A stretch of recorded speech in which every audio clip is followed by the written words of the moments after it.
تاني شخصية معانا وهي ديكستر مورجان من مسلسل ديكستر.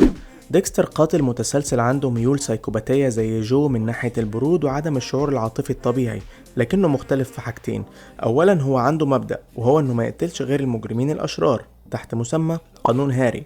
وثانيا هو بيعتبر نفسه بيحقق نوع من العدالة بطريقته المريضة. في النهار محلل بقع دم في شرطة ميامي، وفي الليل بينفذ عدالته بإيده. سبب الحالة الفريدة لديكستر برضو بيرجع لطفولته. هو حرفيا مولود في الدم، وهو عنده حوالي 3 سنين شاف أمه بتتقتل وتتقطع قدامه داخل حاوية شحن، وقعد يومين غرقان في دمها قبل ما الشرطة تيجي تنقذه.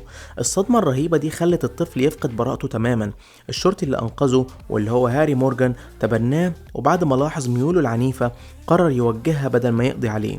علمه قانون إنك ما تقتلش غير المجرمين اللي يستاهلوا. التربية الغريبة دي خلت ديكستر يبقى سفاح منظم بدل ما يكون قاتل عشوائي.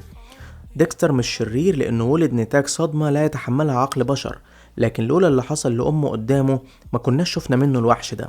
باختصار، الحياة القاسية صنعت ديكستر بالشكل ده وحولته القاتل، لكن عنده مبدأ.